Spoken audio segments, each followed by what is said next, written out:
So, Tiffany asked me to talk about the weird sort of side effects of recovery that you might not think about. And I know I've spoken about these before, but it's always good to have a bit of another go, isn't it? So, I think, there's quite a lot. I don't even know where to start. Skin issues, flaking skin, itchy skin, sort of neurological things, headaches. Like I used to get this, it's called an aura. It's where I think lights sort of flash in front of your eyes, but you don't get a headache. Like you don't get a migraine, but it's just like the visual effects of a migraine.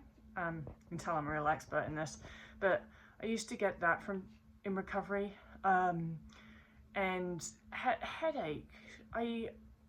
I've never had a migraine, but I do get a weird headache sometimes in recovery, and I'm not the type of person, I don't get headaches, it's just not a normal thing for me, so that was strange. I didn't get skin issues as such, but a lot of people I know have had flaking skin, peeling skin, and real itchy skin, and I think that's just when you're starting to get more nutrients in you and your body's just regenerating stuff, it's cleaning out things, and that's the same with lost hair. So your hair can start to come out. That's unfortunate, isn't it? But it does happen. Don't worry, it grows back. And the reason it's coming out is because new hair growth is pushing through and your body's just replenishing stuff because it's got more nutrients to be able to do it. Strange thing for me, I got joint pain. And when I was a child, I vividly remember having growing pains. And I had low back pain as a child, and I just thought that at the age of, I don't know, 12 or something, I thought that was it, that would be my life. It wasn't, thank goodness. It was just growing pains. And I got growing pains again in recovery.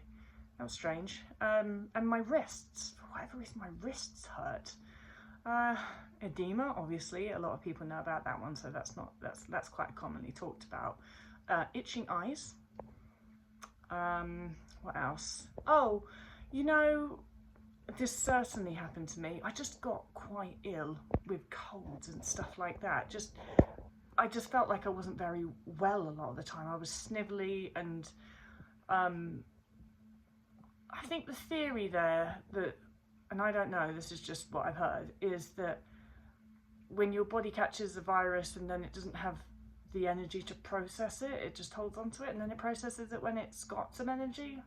I don't know how that makes sense. I just know, or maybe it's just that my immune system was down more because, you know, body was doing so much with other energy and repairing things. For whatever reason, I just know that I had more colds in recovery. I didn't really get sick at all when I was restricting, not very often anyway. And then when I was in recovery, I had a load of colds.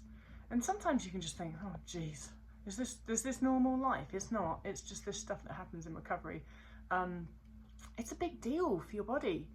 If you think about it, your body has been learning how to survive on minimal energy, and it's lowered metabolism, and it's kind of stopped doing a load of things, and then more energy starts coming in, and it's like, all right, well, let's ramp stuff off, and that can be messy. It's like an orchestra tuning up. It's just messy. I don't know how else to describe it, and it's a bit chaotic, and then after a while it all just starts to come together and everything starts to feel better, look better, be better, and that's you being healthy.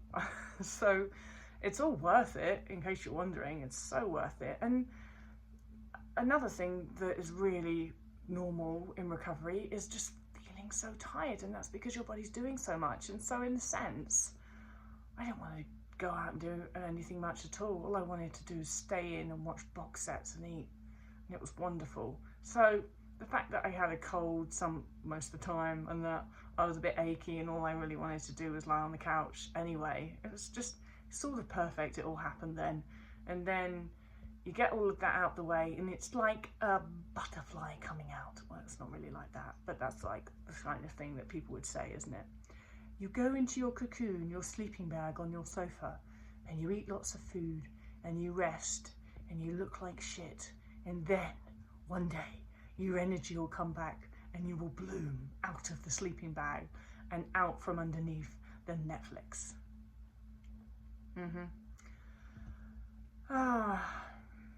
it's a journey, it's a trip. It's weird, really weird. I remember getting headaches and I was thinking, what the fuck?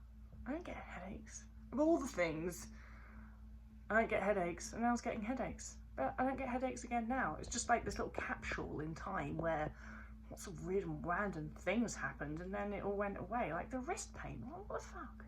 Why am I getting wrist pain? What do I do with my wrists that would cause wrist pain? I'm watching Netflix. It wasn't Netflix though in my day. It was box sets, because Netflix wasn't a thing when I was in recovery. That's how old I am. I wish Netflix had been a thing when I was in recovery. I didn't have very good box sets. I watched Sharp. If you're English, you know what Sharp is. It's that Sean Bean thing. It's about, like, I don't even know what it was about. I don't think I necessarily paid attention to it. I just watched it. And they just sort of gallop around with swords and have fights. Yeah, that was it. Whereas now, I could have been watching loads of great stuff if I was in recovery now. There's no end, is there? There's almost too many things, good things to watch. It's a bit overwhelming when you try and choose what you're going to watch. So, think yourself lucky. You got Netflix. Enjoy it. Just rest. Cocoon up in your sleeping bag. Alright, bye.